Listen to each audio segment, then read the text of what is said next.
Hello, Assalamu alaikum. Today our topic is nomenclature in plant systematics.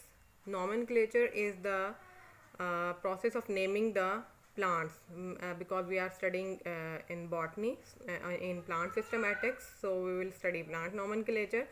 So we will say the system under which the plants are named scientifically. That system is known as nomenclature. The system currently used in applying names to plants, known as nomenclature, had its beginning with Carolus Linnaeus. Species name have three components: genus name or generic name, number one, and number two is specific epithet जिसको हम species name कहते हैं, and number three the authority और individuals responsible for the name, यानी जो author हैं, जो authority हैं जिन्होंने ये नेम इसको दिया है, जिन्होंने ये प्लांट डिस्कवर किया है, जिन्होंने इस पर रिसर्च की है, जो इसके ऑथर्स हैं, उनका नेम जो है वो भी प्लांट के जेनेरिक और स्पीशीज नेम के साथ लगता है. ठीक है. So components 1 and 2 are either italicised और अंडरलाइंड. अगर हम उसको टाइप करेंगे तो इटैलिसाइज करेंगे, अगर हैंड रिटन होगा तो अंडरलाइन करेंगे. An example is Quercus alba L. ठीक है. Quercus is generic name, alba is specific epithet और species name, L is for Linnaeus. This is the authority of this plant Quercus alba. इसकी authority L है, Linnaeus है इसकी authority, यानी इसका author जो है वो लीनियस है. तो ये भी इसके साथ लगता है साइंटिफिकली जब हम प्लांट्स को नेम करते हैं. Quirks is the genus name. The specific epithet is Elba. Latin word है ये, क्योंकि लैटिन में ही नोमेनक्लेचर, प्लांट नोमेनक्लेचर होता है. Latin for white. एल्बा का मतलब लैटिन लैंग्वेज में वाइट है. And is descriptive of the bark and wood of the plant, commonly known as white oak. Quercus alba चूँकि वाइट ओक का scientific या botanical name है, तो इसकी जो बार्क है या वुड है वो यानी वाइटिश होती है. इसमें ब्लैक ओक भी हो सकता है. ठीक है. तो वाइटिश जो है उसको क्वर्कस एल्बा कहा गया. The authority is L, an abbreviation for Linnaeus, who first coined a formal name for this plant. Since the time of Linnaeus, the system of nomenclature has become more formalized and codified. The International Code of Botanical Nomenclature (ICBN) has been established to provide a uniform set of rules to be followed in applying names to the plants. The rules contained in the ICBN are revised during the International Botanical Congresses, which are held every 6 years. What are the important rules of botanical nomenclature? Following are some highlights. Number one, effective and valid publication.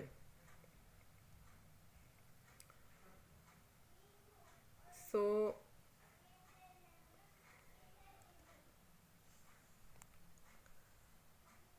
any printed matter when widely circulated is regarded as effectively published. So effective and valid effective publication तो ये हो गई कि जो printed है और widely circulate हो रही है, और वैलिड भी होना उसका ज़रूरी है, यानी नोमेनक्लेचर का इफ़ेक्टिव होना भी ज़रूरी है, वैलिड होना भी ज़रूरी है. It is sufficient if the printed matter is distributed at least to the botanical institutions with libraries accessible to the botanists generally. The date of effective publication is the date on which the printed matter became available. यानी जिस date पे उसने publish किया था वो date consider नहीं होगी, बल्कि जिस डेट पे ये अवेलेबल हुआ है पब्लिक को, that will be the date of effective publication.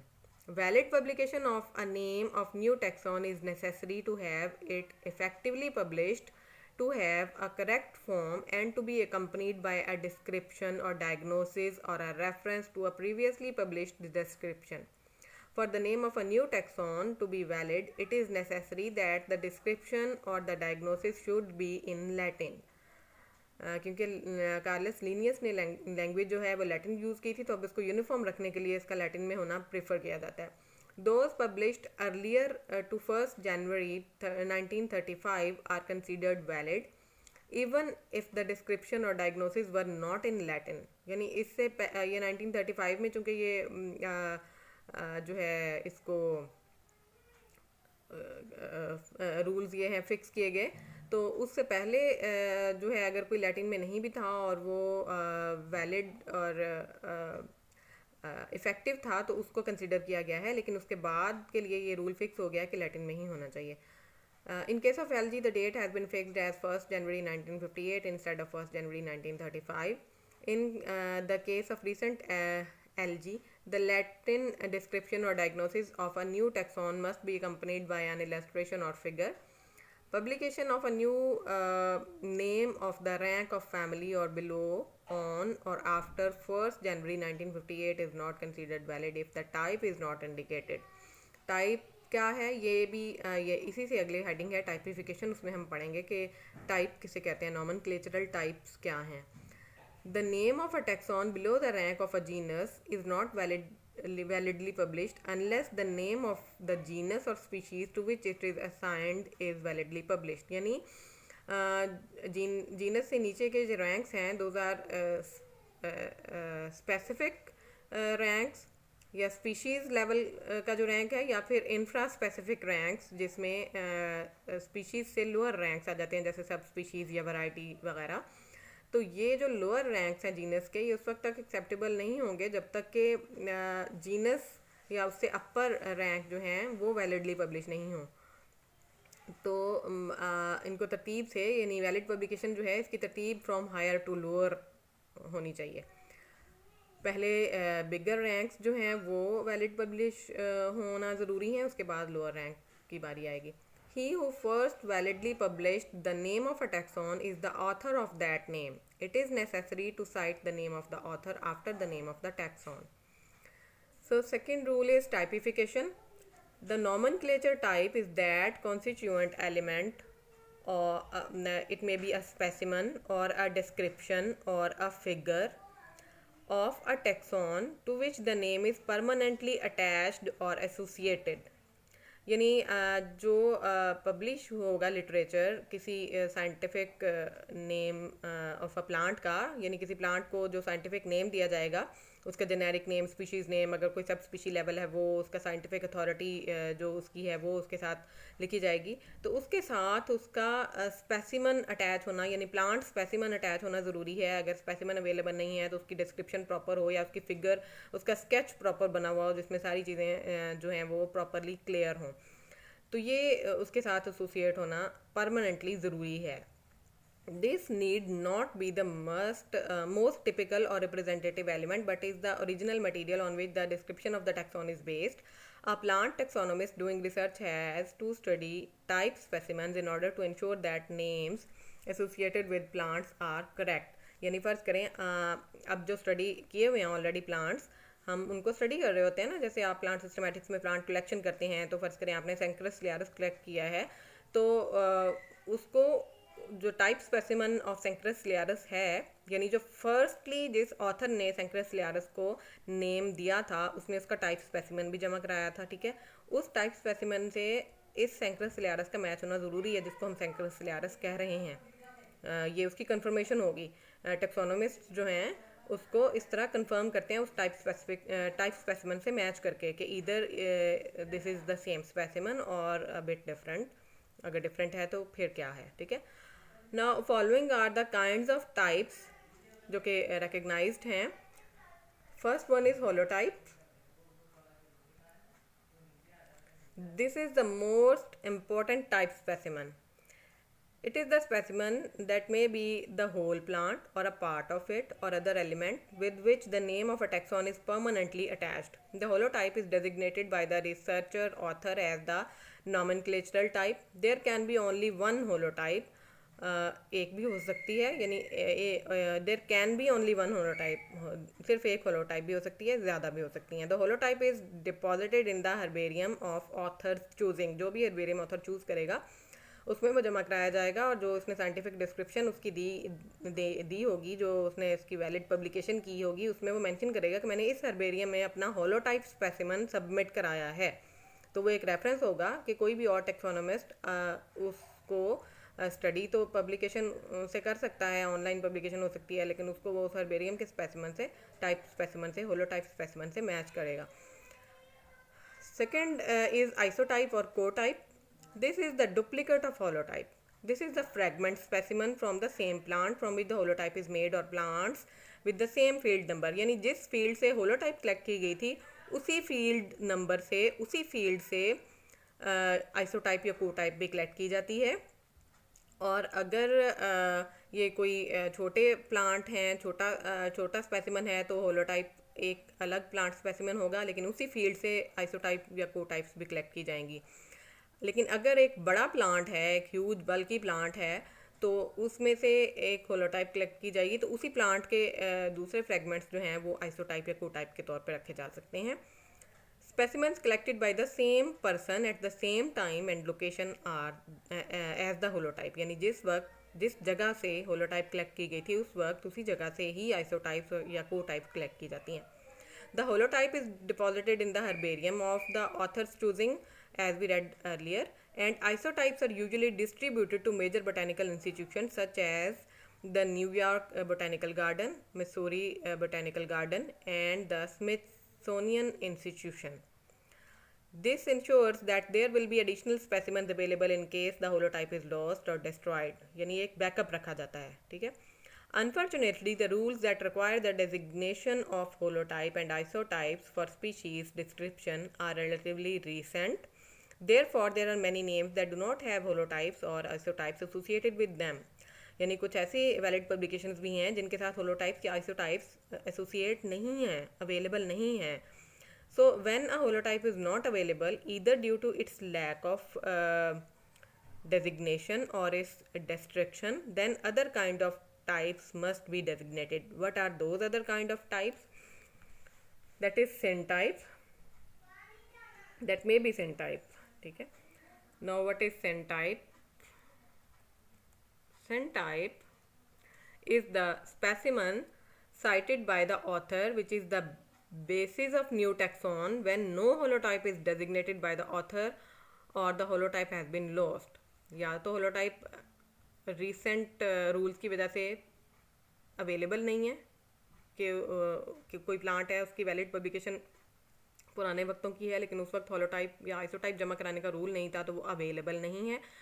तो उस सूरत में जो है रिसेंट टेक्सोनोमिस्ट जो है वो उसका syntype प्रोवाइड करेंगे. ठीक है. या फिर होलोटाइप किसी वजह से ख़राब हो गया है या लॉस्ट हो गया है तो उस सूरत में भी syntype जो है वो सबमिट होगा. If author studies collection from different localities and by different collectors and decides to establish a new species, labels all of them as types, all these specimens become syntype. यानी अगर कोई author जो है वो different localities से same plant collect करता है या डिफरेंट कलेक्टर्स जो हैं वो डिफरेंट लोकेलिटीज़ से सेम प्लांट कलेक्ट करते हैं और वो सारी सेम स्पीशीज़ से बिलोंग करते हैं और वो उसको पब्लिश करना चाहते हैं कि this is a new species, तो वो उन सब को ही syntype का नाम देंगे. ठीक है.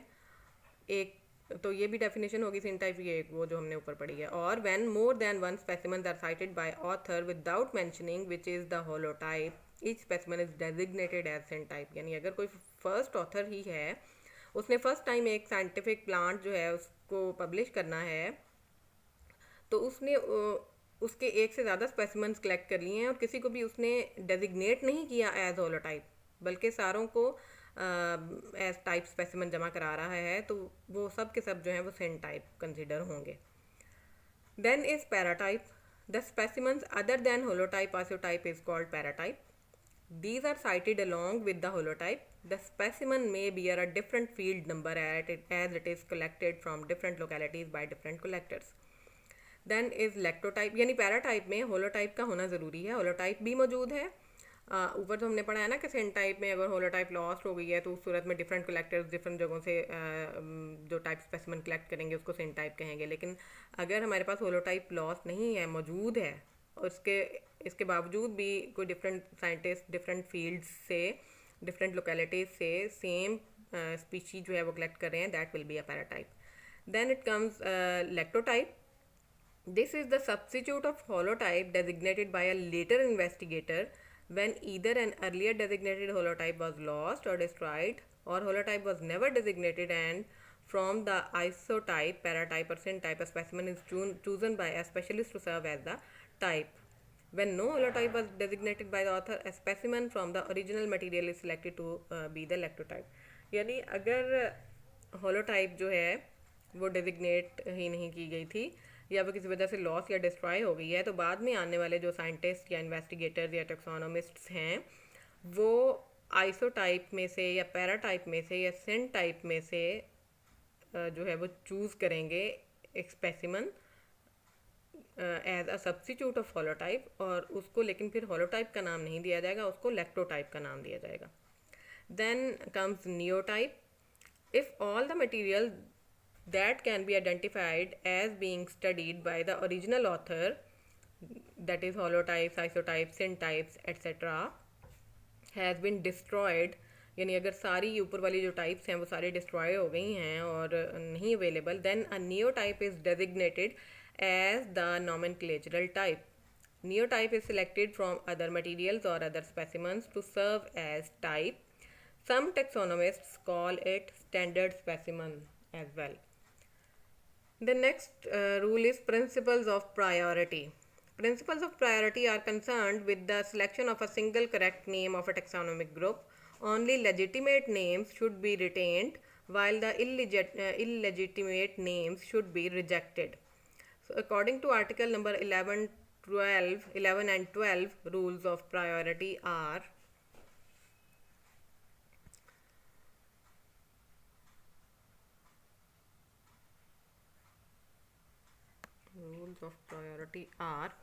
with many names of a taxon. In the case of a family or a taxon below the rank of a family, the valid or correct will be the earliest legitimate name, which is regarded as correct name. Rule of priority provides stability to his name. For this purpose, 1st May 1753, that is the date of publication of Species Plantarum Volume 1 by Linnaeus.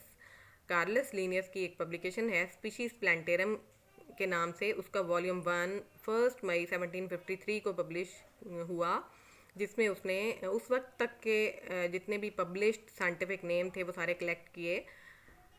So that date is taken as the earliest date for all plants excepting the fungi, algae and mosses, और कुछ ये family है स्फैग्नेसी, इसके अलावा सारे plants के लिए वही डेट जो है वो कंसिडर की जाती है. This means the names appearing in Linnaeus Species Plantarum are the earlier names for the purpose of consideration of the rule of priority. यानी उन्हीं को हम प्रायोरिटी देंगे जो लीनियस के स्पीशीज प्लांटेरम में पब्लिश हुए थे. Those published earlier are not to be given priority. इससे पहले अगर कोई पब्लिश हुआ था और वो लीनियस के स्पीशीज प्लांटेरम में दी गई डिस्क्रिप्शन से डिफरेंट है तो उसको कंसिडर नहीं किया जाएगा. The principle that seniority is fixed by the date of valid publication is known as principle of priority. Examples इसकी 2 दी हुई हैं इसको क्लियर करने के लिए. Example number 1, Nymphaea nouchali Burm F 1768, the Nymphaea pubescens Willd 1799, and Nymphia taurus Hook T 1872 are names of the same species, but if rule of priority is applied, the first name is the correct name and the other two are synonyms. First one जो 1768 में यानी सबसे पहले जो publish हुआ वही correct name consider होगा, बाकी जो लेटर जो उसको डिस्क्राइब कर रहे हैं, पब्लिश कर रहे हैं, वो उसके सिनोनिम्स कंसिडर होंगे. साथ में आप देख सकते हैं इसमें साइंटिफिक नेम्स के साथ अथॉरिटी यानी साइंटिस्ट का नेम भी मेंशन है. Example number 2 is Lorero described a plant and named it Fiscium natans in 1790. A.L.D. Jussieu transferred it in genus Vallisneria, यानी इसको Fiscium जीनस से Vallisneria में 1828 में ट्रांसफ़र कर दिया इस साइंटिस्ट ने. He instead of Newtons जो स्पीशीज़ नेम है इसका gave the species name Vallisneria fiscium, यानी इसने उसके पुराने जेनेरिक नेम को स्पीशी नेम बना दिया और जेनेरिक नेम इसने न्यू दे दिया. It is superfluous name. Grabner in 1912 described the same plant as Vallisneria gigantea and Mikai in 1934 named the same plant as Vallisneria asiatica, Harg. While studying Asiatic species, confirmed that all these names are synonyms. There is no legitimate combination based on Physacium natans existed. He made Vallisneria natans Hara in 1974. The correct name of the specimen is now the recent name, but it is based on earliest basionym. Others will be the synonyms. So Vallisneria gigantea and Vallisneria asiatica will be known as the nomenclatural synonyms or homotypic synonyms. Vallisneria gigantea and Vallisneria asiatica are the names based on separate types. Such synonyms are known as taxonomic synonyms or heterotypic synonyms. The real name is Physacium natans. So here are some limitations about principles of priority. वो limitations क्या हैं? First one is starting date. Principle of priority starts with the species Plantarum of Linnaeus published on 1st May 1753. तो ये एक restriction बन जाती है जो इसके लिए एक negative point है. Second limitation is limited only up to family ranks. This principle does not apply over family rank. यानी family से above जो ranks हैं उन पे ये principle apply नहीं होता. ये family और उससे नीचे जो genus, species और सब species वगैरह पे ही ये principles apply होते हैं, principles of priority. तो ये भी इसकी एक limitation है कि family से above ranks के लिए इसमें कोई priority के rules नहीं हैं. So number 3, third limitation is the corrected name should not be outside the rank. Only when a correct name in a taxon is not available, a combination with other rank is allowed. Fourth one is the application of principle of priority resulted in numerous name changes. To avoid it, a list of conserved generic and family names has been prepared and published in the code with some changes. Such nomina conservanda, ये इसका abbreviation है non-cons, are to be used as correct name replacing earlier legitimate name. For example, Sesbania scope 1777 is the conserved genus as against Sesbania adam in 1763 and Agetia adam in 1763. Fifth rule is author citation. कि author citation कैसे होगी उसके मुतालिक क्या rules हैं. He who first validly published the name of a taxon is the author of that name. It is necessary to cite the name of the author after the name of the taxon. ये हमने ऊपर भी पढ़ा है. Now इसके rules क्या हैं? A name cannot be complete without an author's name. The author's name is abbreviated. For example, Linnaeus is abbreviated as Lin और L. यानी जो long names हैं उनको इस तरह से abbreviate किया जा सकता है और किस तरह से किसको abbreviate करना है ये भी जो described है उसी तरह से करना है. अपनी मर्जी से abbreviation नहीं बना देने. Bentham as Benth, Hooker as Hook, Roxburgh as Rox, Lamarck as Lamarck, etc. According to the article 46, the indications of name of a taxon are to be accurate and complete. It is necessary to cite the name of the author who first validly published the name. If the author's name is too long, it should be abbreviated. जैसे हमने Linnaeus को L किया. For example, hibiscus L. ये generic name है hibiscus का, ठीक है. जैसे इसकी एक species है hibiscus rosa sinensis, ठीक है. इसी तरह से इंडिगोफिरा ग्रैंडियोलोसा वार सिस्केसाई बेकर. अब इस इंडिगोफिरा ग्रैंडियोलोसा की वैरायटी भी मेंशन है और साथ में उसका जो अथॉरिटी है दैट इज़ बेकर. ये इसकी ऑथर साइटेशन है. लाइकवाइज सोलेरियम निग्रम लिन या एल भी इसको लिख सकते हैं, ठीक है. ये इसकी अथॉरिटी है.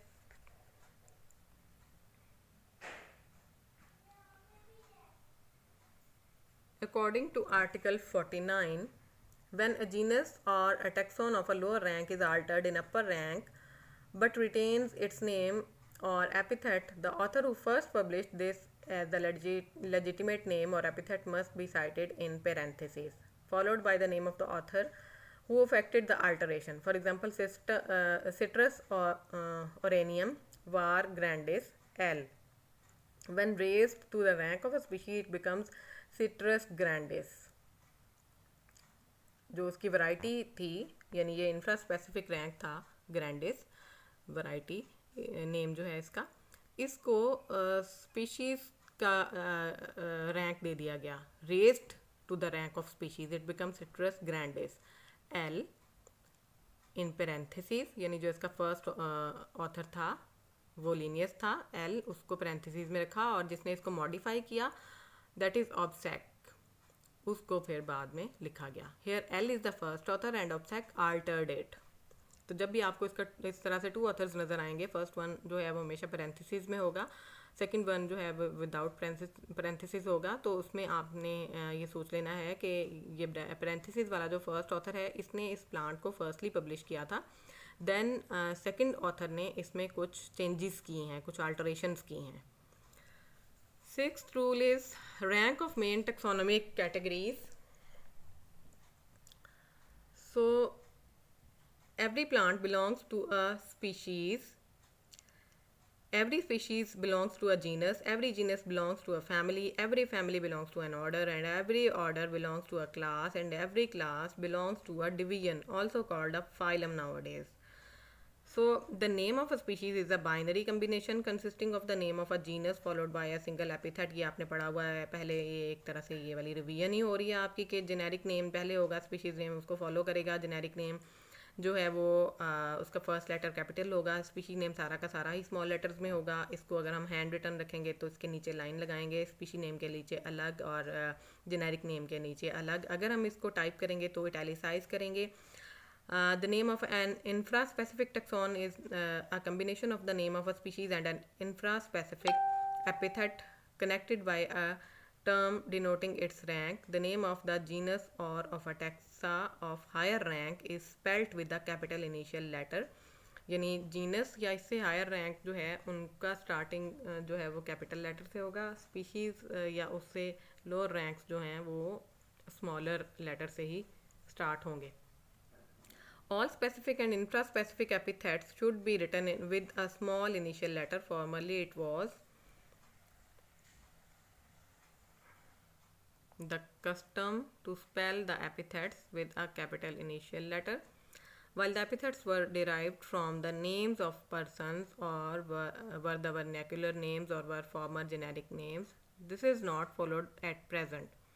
The name of a family is derived from the name of the genus which is the type for the family। यानी जिस तरह हमने अभी टाइप स्पेसिमेंस पढ़े हैं, बिल्कुल इसी तरह से फैमिली के लिए भी टाइप्स होती हैं। तो जीनस जो है, जिस जीनस के नाम पे फैमिली का नाम रखा जाएगा that genus will be the type for the family. Examples जैसे रोजेसी है तो उसमें रोज़ा इंडिका फ़र्ज़ करें, या रोज़ा जो जीनस है वो उस रोजेसी फैमिली की टाइप जीनस है, ठीक है। इसी तरह सोलोनेसी में सोलोनम जीनस जो है वो सोलोनेसी फैमिली की टाइप जीनस है। द नेम ऑफ अ सब फैमिली या ट्राइब और सब tribe is derived from the name of the type genus belonging to that subfamily, tribe or subtribe. Endings of the names of taxa above the rank of genus should be in the manner noted below। क्योंकि genus और species के लिए तो कोई ending word specified नहीं है, ठीक है, लेकिन उससे हायर रैंक्स जो हैं उनके लिए स्पेसिफाइड हैं, और इससे आपको पहचान भी हो जाती है, आपको पता लग जाता है कि आप करेक्ट हैं कि नहीं हैं। और जो साइंटिस्ट उसको पब्लिश करने जा रहे होते हैं, नेमिंग या इसको कर रहे होते हैं, नेमिंग नॉमेनक्लेचर पब्लिश करने जा रहे होते हैं किसी न्यू स्पीशी का, तो उनके लिए ये एज रूल वर्क करता है कि ऑर्डर जो है वो हमेशा एलीज पे एंड होगा। For example Rosales. Suborder हमेशा इनी पे एंड होगा जैसे रोजीनी। फैमिली हमेशा एसी पे एंड होगी लाइक रोजेसी। सब फैमिली हमेशा ओआईडी पे एंड होगी जैसे रोजोइडी।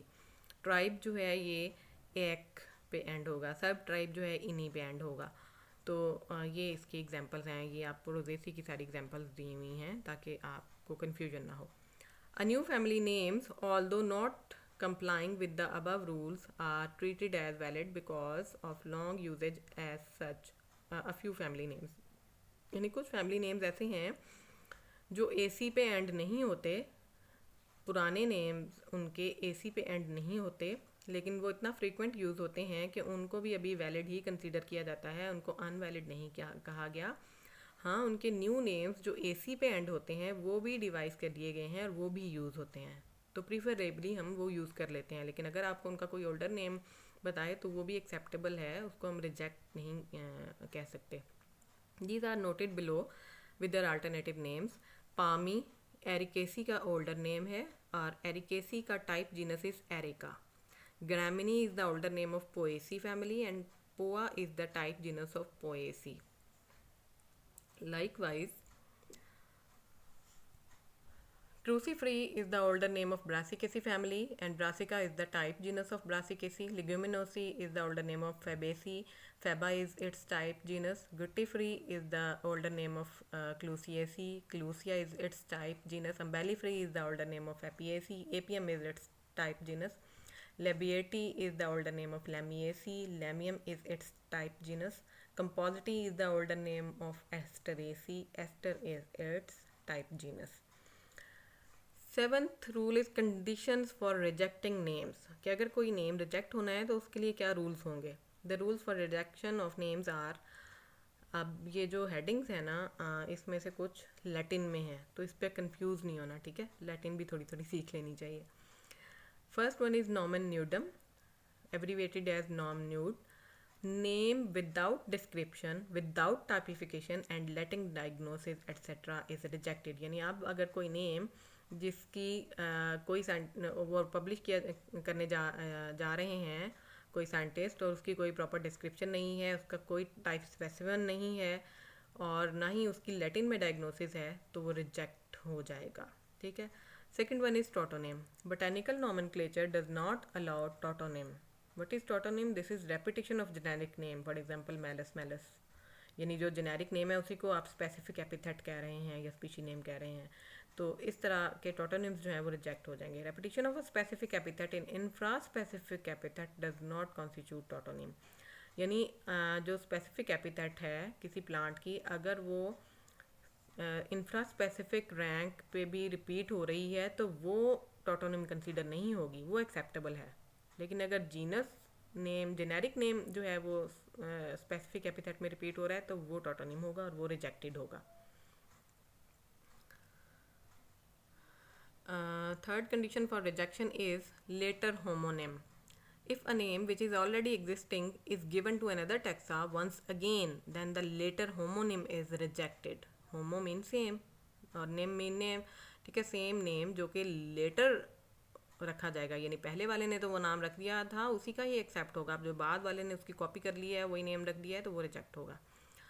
Fourth restriction is nomen ambiguum. Nom ambig इसका एब्रीवेशन है. The name is rejected if it is used in different senses by different authors और for that reason it has become a source of error. अब इसके नाम से आपको पता लगा नॉमन एम्बिगम, यानी कोई एम्बिग्विटी उसमें है, कोई एरर उसमें है, ठीक है. तो उसको भी रिजेक्ट कर दिया जाएगा कि that name is used in different senses by different authors. कोई ऐसा नाम, कोई ऐसा टर्म जिसको डिफरेंट ऑथर्स जो हैं वो डिफरेंट सेंसेस में यूज़ कर रहे हैं, उसके डिफरेंट मीनिंग्स जो हैं वो आ रहे हैं, तो वो एरर डेवलप करेगा, एम्बिग्विटी क्रिएट करेगा, तो उसको भी रिजेक्ट कर दिया जाएगा. Fifth rule is nomen confusum. Nom confus is the abbreviation. The name should not be confusing, यानी कोई भी ऐसा नेम जो कन्फ्यूजन क्रिएट कर रहा है वो भी रिजेक्टेड हो जाएगा. नॉमन डिब्यूम, नॉन डुब, ये इसका एब्रीवेशन है. Dubious name that is with uncertain applications is also rejected. So this is all about nomenclature and it's important rules. जो आपके सिलेबस में थे वो मैंने इसमें मेंशन कर दिए हैं, ठीक है. ये जो 7 इम्पॉर्टेंट रूल्स हैं तो होपफुली आपको इसकी अच्छी समझ आ गई होगी. If there is any confusion you can ask. Thank you. अल्लाह हाफिज़.